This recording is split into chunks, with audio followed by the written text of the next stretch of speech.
ये भगवान श्री कल्की नारायण का जो धाम बन रहा है, श्री कल्की धाम, यहीं बैठ के प्रधानमंत्री जी ने पूजन किया था, माननीय मुख्यमंत्री योगी आदित्यनाथ जी और हमने। तो ये आधारशिला रख के प्रधानमंत्री जी गए। प्रधानमंत्री पर कोई विशेष कृपा है, दैवीय कृपा है, इसमें मैं कहने में संकोच नहीं है। कैसे? देखिए, पहली बात तो यह है कि मैंने कांग्रेस पार्टी नहीं छोड़ी। कांग्रेस पार्टी ने मुझे निकाला और मेरा गुनाह ये था कि मैं राम मंदिर की प्राण प्रतिष्ठा में गया। कल्की धाम की पीठाधीश्वर आचार्य प्रमोद कृष्ण जी कैसे बताएंगे कि कल्की धाम का ये जो निर्माण हो रहा है इसी जगह क्यों हो रहा है और सभी समुदायों को लेकर साथ में कैसे बढ़ेंगे। बहुत बहुत स्वागत है आचार्य जी आपका। और मैं जैसा कि देख पा रही हूँ, प्रधानमंत्री नरेंद्र मोदी जी ने जब यहाँ पर शिला पूजन किया था उस समय की तस्वीरें हैं और आपने बताया कि ये जो शिला पूजन हुई थी अब ये नीचे चली जाएगी, तो क्या है महात्म्य? देखिए, ये श्री कल्की धाम का गर्भगृह है। ये कूर्म शिला है जिसका पूजन 19 फरवरी 2024 को भारत के यशस्वी प्रधानमंत्री जी ने अपने कर कमलों से किया और आधारशिला रखी। ये पूरा का पूरा जो गर्भगृह है इसके ऊपर 108 फीट ऊंचा शिखर आएगा। यहाँ पर ये पूरा मंदिर इस पर टिकेगा। ये 9 शिलाएं हैं। ये भगवान श्री कल्की नारायण का जो धाम बन रहा है, श्री कल्की धाम, यहीं बैठ के प्रधानमंत्री जी ने पूजन किया था, माननीय मुख्यमंत्री योगी आदित्यनाथ जी और हमने। तो ये आधारशिला रख के प्रधानमंत्री जी गए और ये पहला ऐसा धाम है चित्रा जी विश्व का जो भगवान के अवतार से पहले स्थापित हुआ। दुनिया के जितने धाम हैं वो तब स्थापित हुए, तब बने जब भगवान आने के बाद। बिल्कुल, ये पहला ऐसा धाम है जो भगवान के आने से पहले स्थापित हो रहा है। और एक बड़ी विचित्र कहो, संयोग कहो या एक अद्भुत जो बात है वो ये है कि जिस दिन से नरेंद्र मोदी जी के चरण यहाँ पड़े हैं उस दिन के बाद से संभल में नए नए चमत्कार हो रहे हैं। हर रोज मंदिर ढूंढ रहे हैं आप लोग, हर कुछ जगहों पे मंदिर प्रकट हो रहे हैं तो कुछ जगहों से आप लोग खोज के निकाल के सामने ला रहे हैं। चित्रा जी, हम मंदिर ढूंढ नहीं रहे, मिल रहे हैं, प्रकट हो रहे हैं। और ये बात पक्की है कि किसी भी मस्जिद के नीचे मंदिर नहीं ढूंढना चाहिए, लेकिन जहां खुदाई हो रही है वहां मंदिर ही क्यों मिल रहा है, ये भी एक बड़ा सवाल है। मैं उस सवाल पे आऊंगी, लेकिन उसके पहले मैं देख रही हूँ जो शिला पूजन हुआ है इसके बारे में क्या खास आप बताएंगे। मैं देख पा रही हूँ कि यहाँ पर जो सनातन आस्था से जुड़े हुए तमाम अलग अलग रूप हमें दिखाई दे रहे हैं। क्या देखिए, एक तो ये कि ये 9 शिलाएं हैं, ठीक है, और ये कूर्म शिला है, ठीक है। ये 20 फीट नीचे जाएगी और इसी के ऊपर ये पूरा का पूरा मंदिर टिकेगा। और ये मंदिर का जो स्वरूप है, ये पूरा जितना जहां दूर दूर तक आप देख रहे हैं, ये पूरा भवन का स्थान है। ये पूरा 4.25 एकड़ में इसका भवन है। और यहाँ पर 3 मंडप आएंगे, एक रंग मंडप, नृत्य मंडप, और प्रत्येक मंडप में लगभग 1500 से 2000 लोगों के खड़े होने की व्यवस्था होगी। और इसका जो प्लिंथ है, इसका जो चबूतरा है, वो यहाँ से 18 फुट ऊंचा जाएगा। तो 20 फीट नीचा, 18 फुट ऊंचा, वहां से मंदिर शुरू होगा। तो ये मंदिर भव्यता के दृष्टिकोण से और दिव्यता के दृष्टिकोण से बहुत अद्भुत होगा। मैं ये इस शिला का जिक्र कर रही थी, यहाँ पर शंख दिखाई दे रहे हैं, नाग देवता दिखाई दे रहे हैं, कलश है, तो जरा आप बताइए कि ये 9 सनातन के जो स्तंभ हैं, सनातन के सूत्र क्या हैं, सनातन के स्तंभ क्या हैं, ये सब कूर्म है, शंख है, नाग देवता हैं, ये सब हमारे सनातन के जो धर्म के आधार हैं वो हैं। और ये 9 शिलाएं जी। और हमारे यहाँ 9 ग्रह हैं, हमारे यहाँ नवग्रह की पूजा होती है। तो ये 9 शिलाएं भी नीचे जाएंगी। हाँ। भद्रा, नंदा, इन सब के नाम हैं। तो ये सब 9 शिलाएं नीचे जाएंगी। हाँ। और फिर नीचे इन्हीं के ऊपर पूरा मंदिर टिकेगा। अच्छा, ये जो शिलाएं ये नीचे जाएंगी, ये कितने नीचे जाएंगी? ये 20 फीट नीचे चली जाएंगी। हाँ। और इनके ऊपर भव्य मंदिर का निर्माण होगा। ये 20 फीट नीचे जाएंगे, फिर उस 20 फीट को पत्थर से भरा जाएगा। और ये पूरा परिसर जो आप देख रहे हैं, पूरा परिसर, ये सब 20 फीट नीचे खुदेगा। ये भवन है पूरा।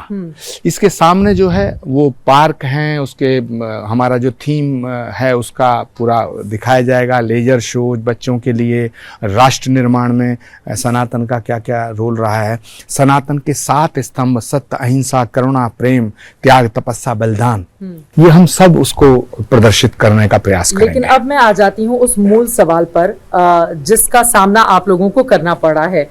वो प्रमाण आप लोगों से मांगे जा रहे हैं कि यही संभल क्यों, क्योंकि एक संभल ओडिशा में है, दक्षिण भारत में भी कई जगहों पर संभल का जिक्र होता है, अलग अलग हिस्सों में संभल का जिक्र होता है, लेकिन इसी संभल को लेकर जहां पर 50% से ज्यादा मुस्लिम आबादी है, वहां पर इतना भव्य बड़ा मंदिर बनाकर आचार्य जी क्या बताना चाहते हैं, प्रमाण क्या देंगे? क्योंकि लोग ये भी पूछ रहे हैं, अलग अलग जो मंदिर अलग अलग जगहों से प्रकट हो रहे हैं, उनको भी लेकर आप लोगों से सवाल पूछे जा रहे हैं। मंदिर कहीं भी मिल सकता है और मंदिर कहीं भी बनाया जा सकता है। हम लोग बैठ सकते हैं? हाँ, बैठ सकते हैं, बिल्कुल बैठ सकते हैं। मंदिर कहीं भी मिल सकता है और मंदिर कहीं भी बनाया जा सकता है। लेकिन चित्रा जी, जिस तरह अयोध्या राम की जन्मस्थली है, भगवान श्री राम की जन्मभूमि है, मथुरा भगवान श्री कृष्ण की जन्मस्थली है, वैसे ही संभल श्री कल्की नारायण की जन्मस्थली है। क्यों है? मैं कह रहा हूं, इसको ऐसे मत मानिए, इसको पुराण कह रहा है। जन्म नहीं लिया ना। हाँ, ठीक है। आप कह रहे हैं कि जन्मस्थली है कल्की नारायण की, अभी तो जन्म नहीं लिया है। भगवान राम अयोध्या में आए, ये हमें किसने बताया? शास्त्रों ने, किताबों ने, रामायण ने। भगवान कृष्ण मथुरा में आए, ये किसने बताया? शास्त्रों ने, पुराणों ने और धर्म ग्रंथों ने। जब हम धर्म ग्रंथों में जो अतीत के विषय में उल्लेख है उस पर यकीन कर रहे हैं, उस पर हम आस्था ला रहे हैं, तो जो धर्म ग्रंथों में भविष्य का उद्घोष है। भगवान कृष्ण ने गीता में कहा है कि यदा यदा ही धर्मस्य ग्लानिर्भवति भारत अभ्युत्थानम अधर्मस्य तदात्मानं सृजाम्यहम् परित्राणाय साधूनां विनाशाय च दुष्कृतां धर्म संस्थापनार्थाय संभवामि युगे युगे। मैं हर युग में आया हूं, हर युग में आऊंगा। तो स्कंद पुराण के, भविष्य पुराण के, श्री कल्की पुराण के और श्रीमद् भागवत के कितने ही अध्याय हैं जो ये घोषणा करते हैं कि भगवान का अंतिम अवतार, भगवान श्री हरि विष्णु का 10वां और अंतिम अवतार संभल में होगा। और ये जो संभल है, ये मैं बोल रहा हूं इसलिए यकीन मत करिएगा, ये संभल जो है ये श्रीमद् भागवत के 12वें स्कंद में इसका स्पष्ट उल्लेख है। क्या? मैं बताता हूं। यदा चंद्रस्य सूर्यस्य तथा तिस्य बृहस्पति समेशन्ति एक राशो तदा भवति तत्कृतम् संभल ग्राम मुखस्य ब्राह्मणस्य महात्मना भवने विष्णु यशस्य कल्की प्रादुर्भविष्यति। यानी संभल नामक ग्राम में, संभल नामक स्थान में भगवान विष्णु का अंतिम अवतार कल्की के रूप में विष्णु यश नाम के ब्राह्मण के यहां अवतार लेगा। अब मुझे बताइए, तो उसकी तैयारी आप पहले से ही कर रहे हैं। अभी भगवान अवतार लेंगे, लेकिन उसके ये भी अपने आप में अद्भुत है। मुझे लग रहा है कि सनातन की जितनी भी अगर हम कहानियां कथाएं देखें, पढ़ें, सुने, जाने, उनमें ये अपने आप में पहला मामला होगा जब भगवान प्रकट होने वाले हैं, लेकिन उसके पहले ही भव्य मंदिर बनाने की तैयारी है। निश्चित रूप से दुनिया के जितने धाम बने हैं वो तब बने जब भगवान आए और आने के बाद। श्री कल्की धाम ऐसा धाम है जो भगवान के अवतार से पहले उनके अवतार की अवधारणा और आस्था के ऊपर आधारित है। जब प्रधानमंत्री जी से मेरी भेंट हुई तो मैंने उन्हें तब ये बात बताई कि जहां भगवान आया अयोध्या में, उनके काज आपके हाथों से हुए, और जहां भगवान आएगा सनातन का अंतिम अवतार, उसके काज भी आपके हाथ से होने चाहिए।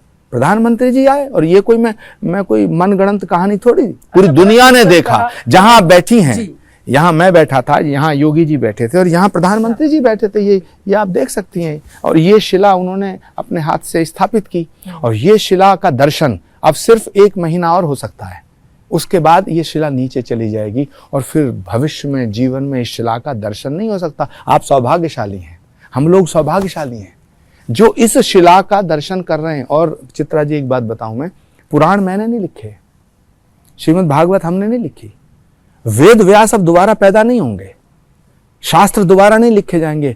श्री कल्की अवतार संभल में होगा, ये वेद व्यास ने लिखा है, संभल ग्राम मुखस्य ब्राह्मणस्य महात्मना भवने विष्णु यशस्य कल की प्रादुर्भविष्यति। अब ये आपने एक सवाल उठाया कि साहब संभल कहीं और भी हो सकता है। हाँ बिल्कुल है, वो उड़ीसा में है, कई जगहों पर मैंने जिक्र भी किया। हाँ चित्रा जी, उड़ीसा में संभलपुर है जी, और मैं वहां गया हूं। वहां भी भगवान कल्की की आराधना होती है। वहां भगवान कल्की के मंदिर भी हैं कई। आप संभल के इस 24-25 कोस यानी 50 किलोमीटर के रेडियस में जाएंगे, यहाँ से दक्षिण दिशा में गंगा है, यहाँ गवा है, वहाँ भी कल्की मंदिर है। अतरौली में कल्की भगवान का एक मंदिर बनाया गया, जयपुर में है, उड़ीसा में भी है। मैंने कई कल्की मंदिर भगवान श्री कल्की नारायण के मंदिरों की स्थापना दक्षिण भारत बेंगलोर में की, बरेली में की। विषय तो शफीकुर रहमान बर्क जो अब नहीं रहे, वो यही आरोप लगाते थे ना कि मुस्लिम बहुल आबादी में भव्य मंदिर का निर्माण करके ये बाकी लोगों को असहज करना चाहते हैं। आपको आतंकवादी जैसे शब्दों से भी उन्होंने नवाजा था कि मुस्लिम बहुल इलाके में इतना भव्य मंदिर इसीलिए आप बना रहे हैं, ताकत दिखाना चाहते हैं आचार्य जी। चित्रा जी, शफीकुर रहमान बर्क नहीं रहे ना, कल्की धाम है। हम नहीं रहेंगे, कल्की धाम रहेगा। यही सनातन है। सनातन को मिटाने की कोशिश और साजिश 1000 साल हुई। बाबर ने सनातन को मिटाने की कोशिश की, तैमूर लंग ने की, औरंगजेब ने की, लेकिन ये सब मिट गए, सनातन नहीं मिटा और सनातन नहीं मिटेगा। जहां तक सवाल एक संभल का विषय आया, तो जिस संभल में भगवान कल्की का अवतार होगा, उस संभल को पहचाना कैसे जाएगा, ये एक प्रसंग आता है। संभल महात्म एक पुस्तक है, मैं आपको दिखाना चाहता हूँ। ये प्रसंग आता स्कंद पुराण में। स्कंद पुराण में और संभल तमाम संभल महात्म्य के बारे में बताइए, कब लिखा गया, किसने लिखा, क्या है इसकी महिमा? देखिए स्कंद पुराण के अंदर जो अध्याय हैं, हाँ। और जो संभल को लेकर के हैं, उनसे 27 अध्यायों को मिलाकर के संभल महात्म बना। ये जहां भगवान श्री कल्की का अवतार होगा, उस संभल में ये 68 तीर्थ होंगे। मनोकामना तीर्थ, मृत्युंजय तीर्थ, क्षेमनाथ तीर्थ, वंश गोपाल तीर्थ, यम तीर्थ, ये सब तीर्थों का वर्णन है। और ये उसका ये सब तीर्थ संभल के 24 कोस यानी 50 कोस की परिधि में मौजूद हैं। तो ये संभल महात्म हमने नहीं लिखा। ये संभल महात्म के तमाम, ये देखिए, हर मंदिर मध्य यो निवासम कुरुते नरा, ये हमने नहीं लिखे। ये संभल महात्म, ये देखिए, ये पढ़िएगा, ये इसका देख हिंदी अनुवाद पढ़िएगा, ये देखिएगा, यह ग्राम मेरे हर मंदिर नाम से विख्यात होगा। ये सब हमने नहीं लिखा। और देखिएगा, मैं आपको और दिखाता हूं, ये सारे तीर्थ हैं। गोपाल तीर्थ जो अभी संभल में मौजूद है, सूर्य कुंड तीर्थ, हाँ। ये 68 मृत्युंजय तीर्थ, यम तीर्थ, ये और स्कंद पुराण के ये सारे चैप्टर उसके गवाह हैं। अगर 2-4 देखिए, अब चूंकि आपसे प्रमाण मांगा जा रहा है, बड़ी आबादी ये जानना चाह रही है कि जो बातें आप कह रहे हैं कि वास्तव में हमारे वेद पुराणों में उन बातों का जिक्र है या फिर नहीं है। तो ये क्या पेन से, हाथ से नहीं लिखा गया है? ये कब का लिखा हुआ है? नहीं, ये तो ये चित्र हैं, ये जो तीर्थ हैं, ये हाथ से लिखे बनाए नहीं है। हाँ। ये संभल में मौजूद हैं। ये जीर्ण शीर्ण अवस्था में हैं, 68 तीर्थ हैं। तो ये जो जिक्र किया गया है, ये किस साल में जिक्र किया गया है संभल का? कई सौ वर्ष पूर्व इसका बखान संभल महात्म, ये स्कंद पुराण है। स्कंद पुराण में जहां संभल का जिक्र है, उससे इसको तैयार किया गया। और स्कंद पुराण से जहां संभल का जिक्र है, उसके अध्यायों को निकालकर ये संभल महात्म्य तैयार किया, संभल महात्म तैयार किया गया। अब इसमें एक चीज और इम्पोर्टेंट है, और वो सबसे इम्पोर्टेंट बात ये है कि जहां भगवान श्री कल्की का अवतार होगा, देखिए इसमें ये देखिएगा, स्कंद पुराण के भूखंड में संभल महात्म का 7वां अध्याय पूर्ण हुआ। आप इसको देखिएगा, दिखाइए, यहाँ पे जो लिखा हुआ है उसको दिखाइए। देखिए शुभो ही संभल ग्राम है, ठीक है। इति श्री स्कंद पुराणे भूखंडे संभल महात्म में, ठीक है। स्कंद पुराण के भूखंड में संभल महात्म का 7वां अध्याय पूर्ण हुआ। इति श्री स्कंद पुराणे भूखंडे संभल महात्म में, ठीक है। तो ये संभल ग्राम मैंने नहीं कह दिया। दूसरी बात, एक इंपॉर्टेंट बात यह है कि गुरु गोविंद सिंह जी महाराज जी, जो 10वें गुरु कहे गए हैं, जब उन्होंने पुराणों में ये पढ़ा कि भगवान कल्की का अवतार संभल में होगा, तो वो संभल में उन्होंने 9 दिन प्रवास किया। और गुरु गोविंद सिंह जी महाराज ने अपने हाथ से, अपनी कलम से 10वें ग्रंथ में मौजूद हैं 125 सवैयों की रचना की। 125 सवैये। और क्या कहा उन्होंने? भल भाग भय यही संभल के, हरजू हर मंदर आवेंगे, कल्की अवतार कहावेंगे। ये गुरु गोविंद सिंह जी की वाणी है। और जिस विषय को लेकर के ये बवाल हो रहा है, ये सारे तीर्थ हैं, देखिए ये तीर्थ। हाँ, ये आइए दिखाइए, ये पूरे तीर्थ हैं। ये देखिएगा, ये स्कंद पुराण में इसका वर्णन, या ये स्कंद पुराण के ही तो कॉपी है। ये देखिए ना, अवंतीसर, अंगारा, ये पूरा 68 तीर्थों का जिक्र है। और ये सारे 68 तीर्थ यहाँ पर मौजूद हैं। 24 ये 68 हो गए। हाँ, मोक्ष तो तीर्थ अंतिम है, गया तीर्थ, गुप्त, ये पुष्पदक, रत्न, शरदीप, ये सारे तीर्थ मौजूद हैं। गोपाल तीर्थ, वंश गोपाल तीर्थ, नंदा तीर्थ, सुनंदा तीर्थ, यमुना, ये सारे हैं। और ये हैं 19 कूप, यज्ञ कूप, समोदक कूप, धर्म कूप, विमल कूप, मृत्युंजय कूप, ये कूप हैं। तो ये 68 तो तीर्थ अभी ये कूप प्रत्यक्ष में दिखाई दे रहे जी हैं, हैं। क्योंकि अभी तो वही तो मिल रहे हैं, वही तो मिल रहे हैं। हाँ, जिसमें अभी पानी भी है, वही तो मिल रहे हैं। इसके ऊपर सीमेंट से उसको पूरा हाँ, ढक दिया गया उनको जो ढक दिया गया, उनको जो पाठ दिया गया, वो मिल रहे हैं, सब मिल रहे हैं।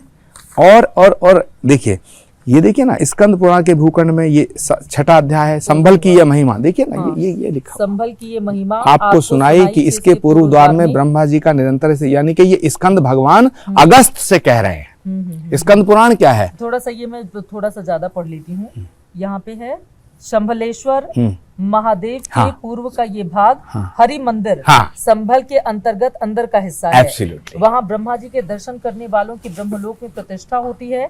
कल की विष्णु भगवान का अवतार होने तक ब्रह्मा जी यहाँ रहेंगे। हे राजन, संभल की ये महिमा आपको सुनाई कि इसके पूर्व द्वार में ब्रह्मा जी की निरंतर स्थिति है।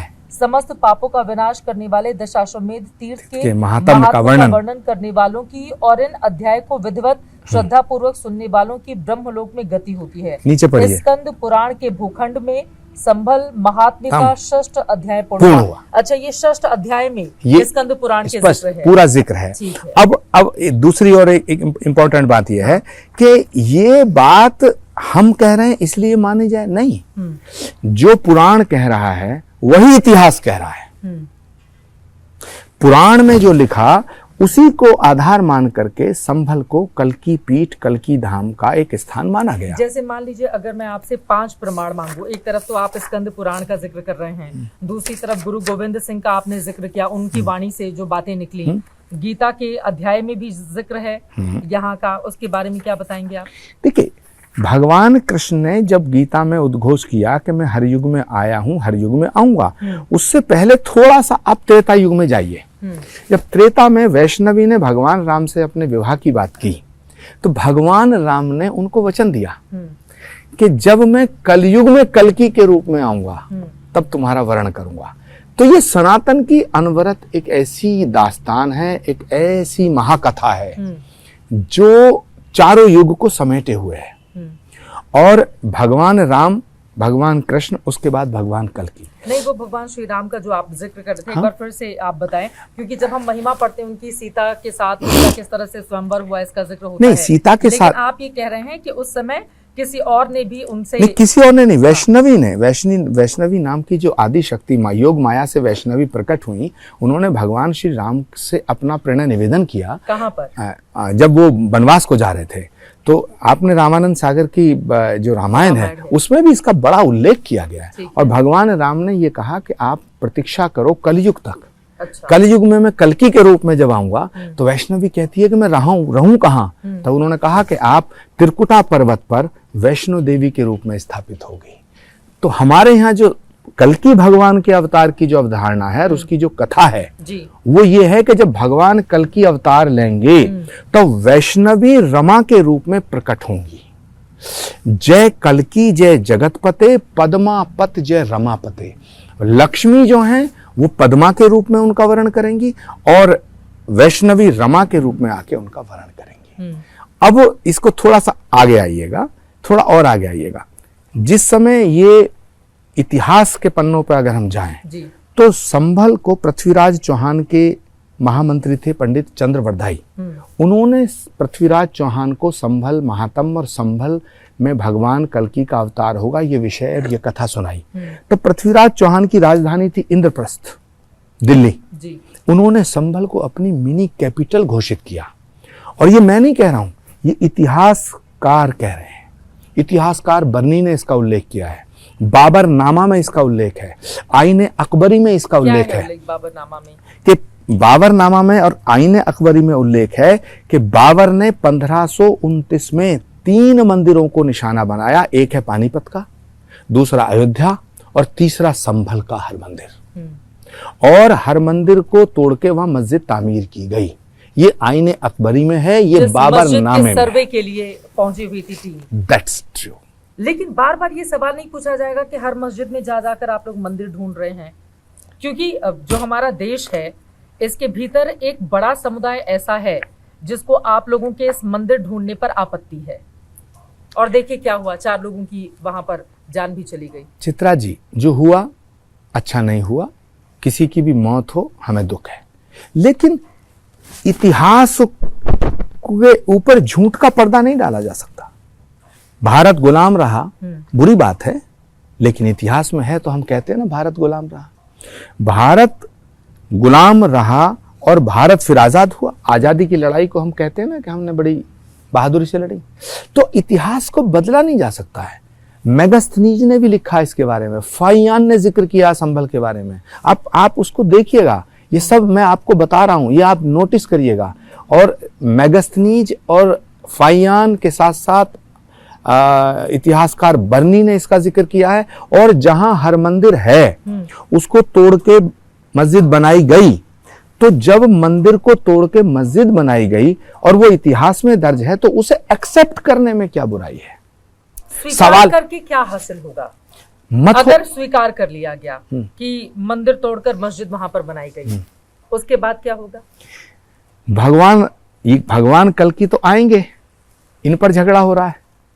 भगवान राम तो आ चुके थे, उन पर झगड़ा क्यों हुआ? लोगों ने क्यों कहा कि भगवान राम हुए ही नहीं? इस देश के अंदर ऐसे राजनीतिक दल मौजूद हैं जिन्होंने कहा कि राम का कोई वजूद नहीं, राम एक काल्पनिक है। जिन्होंने कहा राम सेतु है ही नहीं। जिन्होंने कहा अयोध्या में राम कहां पैदा हुए थे बताओ। भगवान राम जहां उन्होंने अवतार लिया वो तो घटना घट चुकी ना। कृष्ण जहां पैदा हुए अब उस पर हो रहा है कि साहब ये कृष्ण यहीं कैसे पैदा हुए। तो जो लोग कृष्ण की जन्मस्थली को मानने को तैयार नहीं हैं, जो लोग भगवान राम की जन्मस्थली को मानने को तैयार नहीं थे, वो कल की भगवान की अवतरण स्थली को क्या मानेंगे? अब मैं आपसे एक सवाल पूछ लेती हूँ। हाल ही में मैं भी पुणे में थी, जहाँ पर मोहन भागवत जी की ओर से बड़ा बयान सामने आया कि ये जो मंदिर ढूंढने की प्रवृत्ति है हर जगह पर, उसको बंद करनी चाहिए। और कुछ लोग अपने आप को हिंदुओं का नेता बनाने की कोशिश में हैं। आप ही लोगों के लिए कहा है उन्होंने, उनकी बातों से तो यही मतलब निकलता है। देखिए, मोहन जी ने जो बात कही है वो उन्होंने राष्ट्र के परिदृश्य को ध्यान में रखते हुए कही है। हाँ। लेकिन मोहन जी ने ये तो नहीं कहा कि जहां मंदिर है उसको मंदिर ना कहा जाए। योगी आदित्यनाथ जी ने पूरे विधानसभा में चीख चीख के प्रमाण रखते हुए कहा है, ऑन रिकॉर्ड कहा है। पुराण बोल रहे हैं, संबल महात्म बोल रहा है। श्रीमद् भागवत पढ़िए।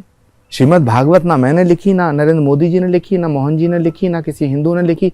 हिंदुओं का श्रीमद् भागवत में संभल को लेकर क्या जिक्र है? देखिए, तीन बातें समझिए। संभल के 3 दृष्टिकोण हैं। एक दृष्टिकोण है धार्मिक, एक है ऐतिहासिक, एक है राजनीतिक। ये जो संभल पे आज हो रहा है, ये राजनीति हो रही है। ये देखिए ना, ये पढ़िए ना, इसको आप पढ़िए। श्री कल की भगवान की, अब ये मैंने लिख दिया, भूमि संभल, दंडी स्वामी सुख बोधाश्रम जी महाराज। ये सैकड़ों साल पहले चले गए। ये उनकी टीका है, ये उन्होंने लिखी। ये उनका साल पहले की बात है। अरे भाई, सैकड़ों साल हो गए गए हुए। अब ये देखिए ना, ये पढ़िए। यदा चंद्रस्य सूर्यस्य तथा तिष्य बृहस्पति समेशंति एक राशो तथा भक्ति तत्कृतम। देखिए ना, चराचर ग्रोर विष्णु खिलात्मना धर्मान प्रतरण साधु नाम जन्म पुत्रते संबल ग्राम मुखस्य ब्राह्मणस्य महात्मना भवने विष्णु यशस्य कल की प्रादुर। अच्छा, यहाँ पर भी कि एक ब्राह्मण, मैं पढ़ देती हूँ। जगत के गुरु सर्वात्मा परमात्मा और धर्मात्माओं की रक्षा के लिए अवतार ग्रहण करते संभल में विष्णु ब्राह्मण के घर श्री कल की विष्णु भगवान का अवतार होगा। अब देखिए, आप भी ब्राह्मण हैं, फिर ये होगा कि मतलब ये अभी ब्राह्मणों को लेकर भी एक अलग तरह की भावना है ना देश के भीतर कि ब्राह्मणों ने राज किया, ब्राह्मण सबको छोटा बताते हैं। और यहाँ पर भी आप भगवान कल्कि का जन्म करवा रहे हैं एक ब्राह्मण के घर में। आप भी ब्राह्मण हैं तो सवाल नहीं पूछा जाएगा? चित्रा जी, हाँ, किसी की आशंकाओं के आधार पर सत्य को मिटाया नहीं जा सकता है। ये सत्य है, ये बोल रहा है। और प्रधानमंत्री जी के चरण जब से यहाँ पड़े हैं संभल की धरती पर, तो नए चमत्कार रोज हो रहे हैं, नए मंदिर मिल रहे हैं, पुरानी तमाम कहानियां खुल रही हैं। और आप देखना, जब प्राइम मिनिस्टर यहाँ आए थे तो उन्होंने ये कहा था कि संभल वो स्थान है, कल्की धाम विश्व को दिशा देगा। जी बिल्कुल। आने वाला समय, आने वाले अवतार का समय, ये हमारा सौभाग्य है, हमारा सौभाग्य है चित्रा जी। और कौन ब्राह्मण है, कौन क्षत्रिय है, कौन क्या है, कौन कांग्रेसी है, कौन बीजेपी वाला है, ये सब बहुत छोटे विषय है। ये भगवान के अवतार का मामला है। नहीं, यहाँ पर ये किसी नेता को विधायक बनाने का मामला नहीं है। ये सवाल आपसे पूछे जाएंगे ना, आपको अब उन सवालों का सामना करना पड़ेगा आचार्य जी, कि अगर वो उसमें जिक्र है कि एक ब्राह्मण के घर कल्की अवतार जब विष्णु भगवान जन्म लेंगे, जब कल्की अवतार के तौर पर, ये कब का लिखा गया है? श्रीमद् भागवत में लिखा है, वेदम व्यास ने, मैं बता तो रहा हूँ। ये वाला जो हिस्सा यस, उसी का अनुवाद किया सुखबोधा आश्रम जी महाराज ने। ये सैकड़ों साल पहले अनुवाद हुआ, और वो क्या श्लोक है मैं बताता हूँ जिसका इन्होंने अनुवाद किया है। हाँ, आप बताते भी जाए। श्रीमद् भागवत गीता, श्रीमद् भागवत वेद व्यास ने लिखी। वेद व्यास आज नहीं हुए, हजारों साल पहले हुए। क्या लिखा हुआ? हजारों साल पहले, तब ना अंग्रेज थे, तब ना मुगल थे, हजारों साल पहले की बात है। उन्होंने लिखा है, संभल ग्राम मुखस्य ब्राह्मणस्य महात्मना भवने विष्णु यशस्य कल्कि प्रादुर्भविष्यति। अब आप क्या वेदव्यास पे सवाल करेंगी, कि आप श्रीमद् भागवत पे सवाल करेंगे? लेकिन जिनकी आस्था है वो इसको सिर माथे से लगाएंगे, आंखों से लगाएंगे। तो आप, और जिनकी आस्था नहीं है वो इस पे सवाल करेंगे। तो अगर कोई ये सवाल करे, कल को मुझसे कोई सवाल करे कि आचार्य प्रमोद कृष्णम हैं, तुम आचार्य प्रमोद कृष्णम नहीं हो, तो क्या मैं मान लूंगा?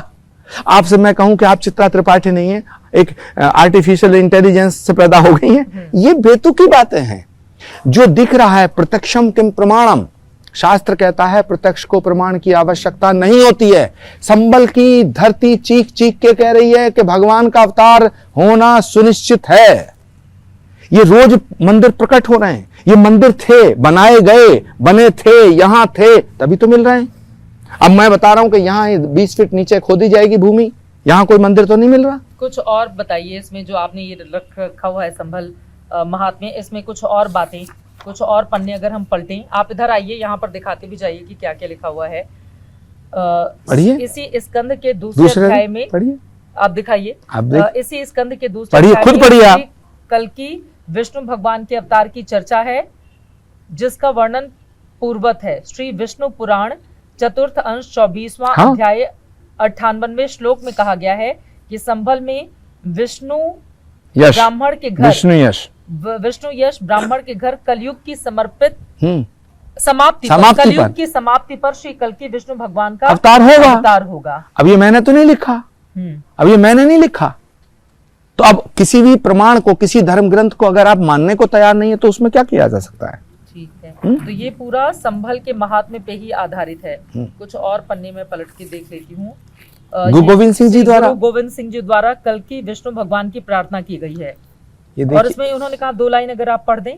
ये आइए, ये देखिए, निकसे जेमि केहर पर्वत सो तस शोभी देवालय पावेंगे, भले भाग भय यही संभल के हर जू हर मंदिर आवेंगे, रूप अनूप स्वरूप महा लखी देव अदेव सजावेंगे, अरि मार सुधार कटार घने बहुरो कली धर्म चलावेंगे, सब साधु उबार लह कर दे दुख आंचिन लागन पावेंगे, भले भाग भय यही संभल के हर जू हर मंदिर आवेंगे। और आपको वो ऐसा क्यों लग रहा है कि वो जो हरि मंदिर है वो मस्जिद वाला ही है, उनके भीतर है? देखिए, आप ना मेरे पे सवाल दागे जा रही हैं, मेरे जवाब नहीं सुन रही हैं।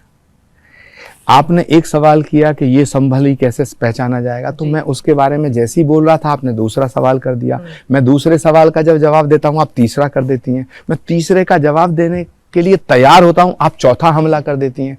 तो मेरी बात को कम से कम आप सुनने की कोशिश करें। जैसे जिस संभल में भगवान कल्कि का अवतार होगा उस संभल में 68 तीर्थ होंगे, ये पुराणों में लिखा है, ठीक? वो 68 तीर्थ संभल में है। एक बात, उसके दक्षिण दिशा में गंगा बहेगी, या गंगा मैंने तो नहीं निकाली, दक्षिण दिशा में गंगा बह रही है। उत्तर दिशा में राम गंगा और गंगा के मध्य में ये स्थान 24 कोस की परिधि में भगवान कल्कि का अवतार होगा। और इस संभल में सब वो चिन्ह मौजूद हैं जो पुराणों में लिखे गए। संभलपुर जो उड़ीसा में है, वहां कल्कि मंदिर बनाया जा सकता है। जैसे भगवान श्री कृष्ण मथुरा में आए, उनके मंदिर पूरी दुनिया में है। भगवान राम अयोध्या में आए, उनके मंदिर दुनिया में बनाए जा सकते हैं। लेकिन उनकी जन्मस्थली अयोध्या है, उनकी जन्मस्थली मथुरा है। सरयू हर जगह नहीं। तो ऐसे ही गंगा हर जगह नहीं है। उड़ीसा में गंगा नहीं है, 68 तीर्थ नहीं है। ऐसे ही एक तिब्बत में एक जगह है सांबा, हमने वहां भी जाकर के स्टडी किया। 18 साल पहले जब मैंने ये संकल्प लिया तो बड़े सवाल खड़े हुए कि भी कैसे आप कह सकते हैं कि यही संभल वो संभल है। तो इस संभल के विषय में ऋषियों ने बोला, महात्माओं ने बोला, संतों ने बोला, पुराणों ने बोला, इतिहास ने बोला। अब आप इसको किसी को नहीं मानेंगे तो फिर मैं क्या कर सकता हूँ। ठीक है, मैं कुछ और इसके पृष्ठ जो है वो उसको पलट के देखती हूँ कि कहाँ कहाँ क्या क्या बातें लिखी गई हैं। संभलेश्वर यहाँ पर भी सब जगह संभल ही संभल है। ठीक है, हाँ। क्योंकि और जो मैंने अभी आपको बताया, देखिए ये स्कंद पुराण का एक श्लोक है। हाँ। आकर्णे महाभाग पूर्वे सांभलेश्वरम गंगारथ प्रा मध्य सथम क्षेत्रम वैत योजन त्रयम। इसका मतलब 68 तीर्थ मध्य में शिवलिंग, कूप कदम न्यारे, दिशा दक्षिणी बहती गंगा, हर मंदिर प्यारे। ये सब चिन्ह हैं जो भगवान कल्कि की अवतरण स्थली के हैं। अब चित्रा जी, सवाल उठता है कि जिन लोगों के दिमागों में सनातन को मिटाने की साजिश चल रही है, वो कैसे मान सकते हैं कि कल्कि भगवान का अवतार होगा। वो तो ये भी कहते हैं कि कल्कि भगवान का अवतार होगा ही नहीं। वो तो कहेंगे कल्कि कौन है। वो तो ये भी कहते थे राम नहीं होंगे, ना राम नहीं हुए थे। तो सवाल है ये आस्था का, इतिहास का, पौराणिक कथा का और मान्यताओं का। तो इतिहास साक्षी है, पुराण साक्षी है, श्रीमद् भागवत साक्षी है, स्कंद पुराण साक्षी है, कल्कि पुराण साक्षी है, भविष्य पुराण साक्षी है। तमाम ऋषि मुनियों ने जो कल्कि अवतार की अवतरण स्थली के बारे में कहा है वो साक्षी है। यहाँ पर भी मैं पढ़ी हूँ, ये 10वें अध्याय का हाँ। यहाँ पर श्लोक लिखा गया है जी। आप एक बार पढ़ेंगे। इति श्री स्कंद पुराणे भूखंडे, इति श्री स्कंद पुराणे भूखंडे संभल महात्म्य में 10वां अध्याय, यानी ये 10वां अध्याय है जो संभल महात्म्य का वर्णन करता है। तो अब ये किसी ने नहीं लिखे हैं, या आपने मैंने नहीं लिखे हैं, ये किसी नेता के बस की बात नहीं है। मगर आपको क्या बताएं, श्री कल्कि धाम का निर्माण हम शुरू करने जा रहे थे 7 नवंबर 2016 को। इस पे पाबंदी लगा दी अखिलेश सरकार ने, समाजवादी पार्टी की सरकार ने पाबंदी लगाई। आप तो कांग्रेस के नेता थे, तो फिर क्यों पाबंदी लगा दी, बताइए। आप तो कांग्रेस के नेता थे, अखिलेश जी के कांग्रेस के नेताओं से इतनी बनती है, फिर क्यों पाबंदी लगा दी? उस समय तो आप कांग्रेसी थे। देखिए, इसमें सवाल राजनीति का नहीं है, इसमें सवाल विचारधारा का भी नहीं है, इसमें सवाल आस्था का है। मेरी आस्था थी जब मैं कांग्रेस में था, तब भी मेरी आस्था थी। मैं आज कांग्रेस में नहीं हूं, तब भी मेरी आस्था है। लेकिन अखिलेश यादव की आस्था नहीं थी, क्योंकि उनकी आस्था डॉक्टर शफीकुर रहमान बर्क में थी। डॉक्टर शफीकुर रहमान बर्क साहब यहाँ के सांसद थे। उन्होंने कहा साहब इतना बड़ा धाम अगर यहाँ बनेगा तो हम तो नहीं बनने देंगे। भाई क्यों नहीं बनने देंगे, हमने पूछा, लेकिन साहब पाबंदी लगा दी। आप समझ सकती हैं कि ये 7 नवंबर 2016 को उत्तर प्रदेश की सरकार ने कल्कि धाम के निर्माण पे पाबंदी लगाई और हम सुप्रीम कोर्ट गए, फिर हाई कोर्ट गए। हाई कोर्ट की सिंगल बेंच का जो फैसला था उसको भी इस सरकार ने नहीं माना। अच्छा, एक बात मैं दर्शकों को बता दूं कि यहाँ पर जहाँ कल्कि धाम का निर्माण हो रहा है, आचार्य जी ने ये जमीन खरीदी है, इनको ना कहीं से मिली है, ना किसी ने दान की है, ना लीज की है, ना लीज की है। हाँ, जैसे देश के कई मंदिर लीज पर दिए गए हैं 1-1 रुपए के, न लीज पर की गई है। कब खरीदी आपने ये जमीन और उस समय क्या था आपके जहन में? देखिए 2 नवंबर 2007 को श्री कल्कि पीठाधीश्वर के रूप में मेरा पट्टाभिषेक हुआ। देश के प्रमुख संतों ने जब ये कहा कि भाई कल्कि पीठाधीश्वर के रूप में तुम्हें सेवा करनी है और संभल एक ऐसा स्थान है जब भगवान कल्कि का अवतार होगा तो संभल को कल्कि पीठ घोषित होना चाहिए। तो उस समय कल्कि धाम बनाने का संकल्प हमने लिया।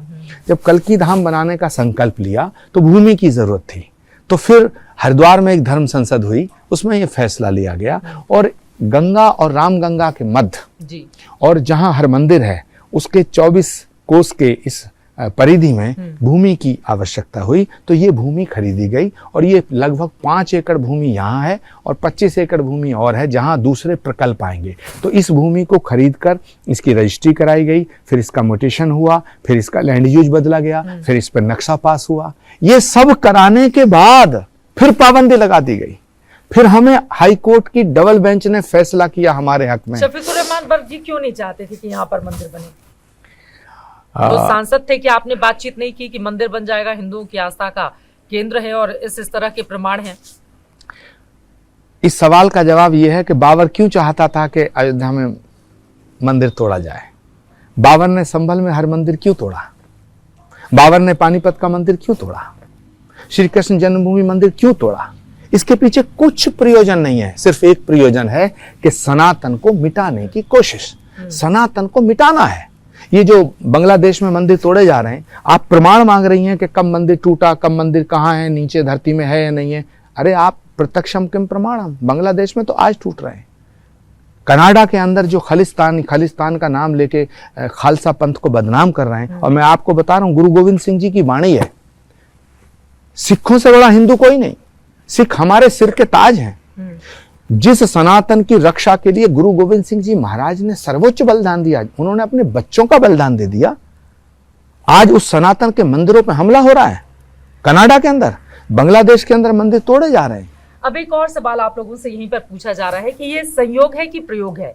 एक तरफ तो राम मंदिर बन गया, उसके बाद अयोध्या के बाद मथुरा काशी की बारी है। ये लोग नारा भी लगातार जो हिंदू संगठन है वो लगाते रहे हैं। अब संभल एक नई जमीन तैयार हो रही है हिंदुत्व की, और आप उसके अगुवा बन रहे हैं। और जगह जगह ऐसा लग रहा है कि प्रयोग के तहत यहाँ से भी मंदिर निकल रहे हैं, उधर से भी प्रकट हो रहे हैं, यहाँ से कुआं, वहां से बावड़ी, और इस कुएं में पानी। चित्रा जी, हम बिल्कुल अगवा नहीं बन रहे हैं। हम तो जब जैसे कोई बड़ा आदमी आता है ना, तो छोटे लोग जो हैं पहले ही उसका रास्ता साफ करने को, कंकड़ पत्थर बीनने को आ जाते हैं। हम तो बस प्रार्थना कर रहे हैं, आपसे भी कर रहे हैं, पूरे दुनिया से कर रहे हैं, पूरे विश्व से कर रहे हैं कि जहां भगवान आया उसके सारे काम पूर्ण हो गए। जहां भगवान आएगा, श्री कल्की धाम का निर्माण जल्दी पूर्ण हो, इसकी प्राण प्रतिष्ठा हो, और इसकी प्राण प्रतिष्ठा हमारी कामना है कि भारत के यशस्वी प्रधानमंत्री जी के कर कमलों द्वारा ही हो। कितने समय में मंदिर बनके तैयार हो जाएगा? अभी तक जो हमारे इंजीनियर्स हैं, हमारे जो आर्किटेक्ट हैं, उन्होंने 4 साल की अवधि दी है। तो अब खुदाई शुरू होने जा रही है, और मैं समझता हूँ 3 महीना खुदाई पूरे इस 4 एकड़ के परिसर की होगी। उसके बाद लगभग 4 वर्ष इसमें लगेंगे। पैसा कहाँ से आएगा? मांगेंगे, भक्त देंगे। मांगना शुरू कर दिया है? कैसे मांग रहे हैं? मांगे। श्री कल्की धाम निर्माण ट्रस्ट का गठन हुआ है। श्री कल्की धाम निर्माण ट्रस्ट पूरे देश में इसकी यात्राएं करेगा। श्री कल्की धाम निर्माण ट्रस्ट हर जगह जाएगा। हमारे तमाम जितने भक्त हैं जो भगवान कल्की को पुकार रहे हैं, वो पुकार रहे हैं कि तूने द्वापर में वादा किया था कि कलयुग में संभल में आऊंगा। तूने द्वापर में वादा किया था कि कलयुग में संभल में आऊंगा। जब बढ़ने लगेगा अंधेरा, आके धरती पे इसको मिटाऊंगा। स्वागतम कल्की, शरणागतम कल्की। हम लोग तो पुकार रहे हैं, हम तो भक्त हैं। 2024 के इस आखिरी महीने में हैं। अब जितनी महिलाएं घर पे देख रही होंगी, जिनकी अगाध आशा है, वो ये सवाल जानना चाहती हैं, इसका जवाब आपसे, कि कब प्रकट होंगे। इस बारे में कोई क्या, जैसे आप लोग इतनी गणना करके बता रहे हैं कि कलयुग में दर्शन देने के लिए वो आएंगे ही आएंगे, देखिए कब? पुराणों में जो श्री कल्की भगवान के अवतरण की स्थिति और अवधि लिखी है, वो नक्षत्र लिखे हैं। यदा चंद्रस्य सूर्यस्य तथा तिस्य बृहस्पति समेशंति एक राशो तदा भक्ति तत्कृतम। तो ये कुछ ऐसे नक्षत्र हैं जो लिखे गए हैं, और वर्णन जो किया है वो देख करके कलयुग के, जब कलयुग चरम उत्कर्ष पे होगा, अपने 3रे चरण में होगा, तब भगवान कल्की का अवतार होगा। और श्री कल्की भगवान का अवतार होने पर ये जो पाप है ये समाप्त होगा, और ये कलयुग समाप्त होके पुनः ये सृष्टि का जो कालचक्र है सतयुग में प्रवेश करेगा। एक और भ्रांति है, बहुत से लोग कहते हैं कल्की भगवान जब आएगा तो सृष्टि खत्म हो जाएगी। ना ना ना ना, ये कलयुग समाप्त होगा, फिर ये दोबारा सतयुग में प्रारंभ होगा। और एक बात और बताऊं मैं, ये पुराणों में जो लिखा है कि भगवान कल्कि का अवतार कलयुग के तीसरे चरण में होगा चित्रा जी, पर जो लक्षण दिखाई दे रहे हैं मुझे लगता है जल्दी होगा। ये कौन से लक्षण दिखाई दे रहे हैं? जगह जगह से ये जो मंदिर प्रकट हो रहे हैं उसकी बात आप कर रहे हैं। देखिए, एक सालों से बंद पड़ा हुआ कुआं जिसको खोला गया, उसके ऊपर सीमेंट से ढक दिया गया था, फिर पता चला कि उसके अंदर पानी है। देखिए, सत्य को छुपाने की कोशिश कौन करता है? चोर, पापी। जो साधु होता है वो तो सत्य का बखान करता है। तो ये क्या आपको नहीं लगता, जब हम पहले कहते थे 15 साल पहले, 16 साल पहले, 18 साल पहले, 10 साल पहले कि भगवान कल्कि का अवतार संभल में होगा, तो लोग हमसे पूछते थे संभल कहाँ है, संभल कहाँ है? ये चमत्कार नहीं लगता कि प्रधानमंत्री जी के कदम जिस दिन से यहाँ पड़े हैं उसके बाद से हर आदमी पूरी दुनिया में संभल संभल संभल संभल कल्कि कल्कि कल्कि हो रहा है। ये चमत्कार है और इसी से मुझे लग रहा है हर जगह मंदिर मिल रहे हैं। प्रधानमंत्री के हाथों चमत्कार हुआ है यहाँ पर भूमि पूजन से, शिला पूजन से। नहीं, प्रधानमंत्री पर कोई विशेष कृपा है, दैवीय कृपा है, इसमें मैं कहने में संकोच नहीं है। कैसे? कोई सामान्य प्राणी, कोई आम व्यक्ति इतने बड़े फैसले नहीं ले सकता। 370 हटाने का फैसला एक अद्भुत अकल्पनीय फैसला था जो नरेंद्र मोदी ने लिया। राम मंदिर बन नहीं सकता था अगर देश का प्रधानमंत्री नरेंद्र मोदी ना होते, और माफ करना, श्री कल्कि धाम का शिलान्यास भी नहीं हो सकता था अगर देश के प्रधानमंत्री मोदी ना होते। अब ये तो वही बात हो गई ना आचार्य जी, पहले कांग्रेस के नेता रहते हुए आप कल्कि धाम के लिए काम करते थे और अब जब प्रधानमंत्री जी ने शिलान्यास कर दिया तो आप मोदी जी की तारीफ करने लगे। मैंने भारतीय जनता पार्टी को ज्वाइन नहीं किया है, मैं मोदी जी की तारीफ नहीं कर रहा हूँ। आप नहीं बनना चाहते यहाँ से सांसद?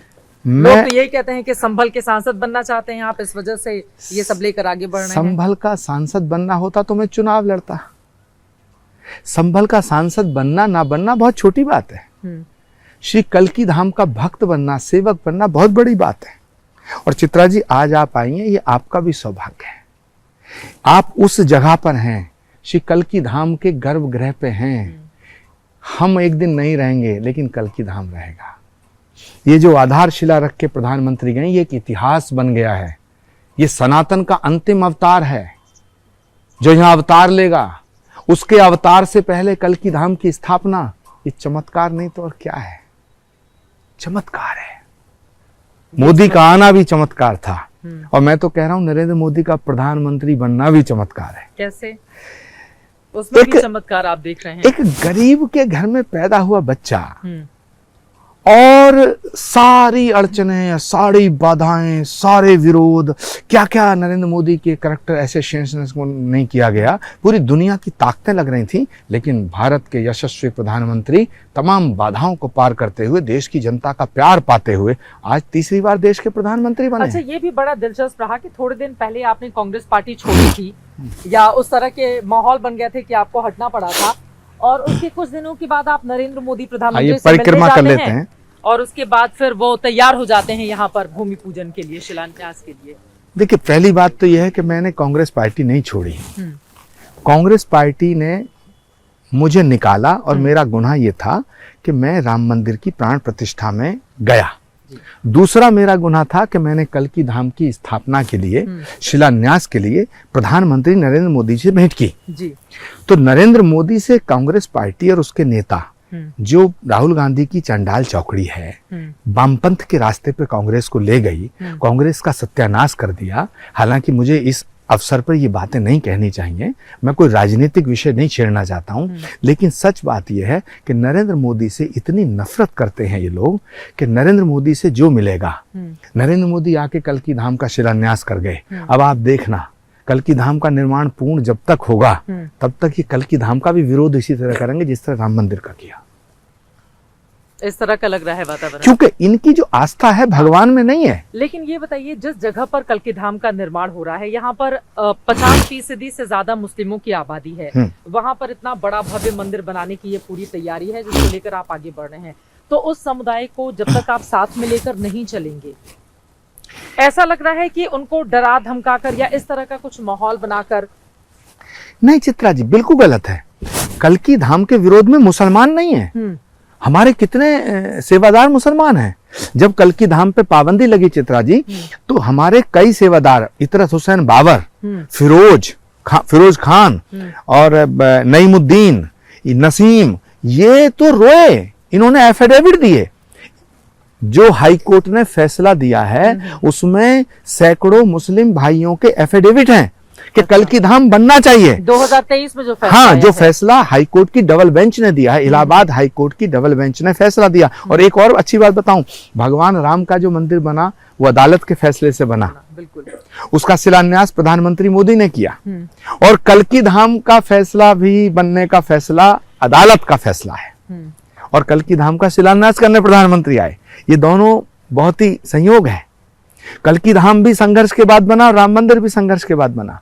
अब मैं आपको ये कहना चाहता हूं कि यहाँ के मुसलमान कल्कि धाम के खिलाफ नहीं है, मुसलमान राम मंदिर के भी खिलाफ नहीं थे, लेकिन मुसलमानों को भ्रमित करके कुछ लोग हैं, कुछ नेता हैं जो हिंदुस्तान के मुसलमानों को बाबर से जोड़ते हैं, तैमूर लंग से जोड़ते हैं, चंगेज खां से जोड़ते हैं, औरंगजेब से जोड़ते हैं। बाबर से जोड़ना हिंदुस्तान के मुसलमान की पहचान नहीं है। बाबर, औरंगजेब, तैमूर लंग, चंगेज खां, ये हिंदुस्तान के मुसलमान की पहचान नहीं है। हिंदुस्तान के मुसलमान की पहचान वीर अब्दुल हमीद से है। हिंदुस्तान के मुसलमान की पहचान अशफाकुल्ला खां से है। हिंदुस्तान के मुसलमान की पहचान एपीजे कलाम से है। हिंदुस्तान के मुसलमान की पहचान मौलाना आज़ाद से है।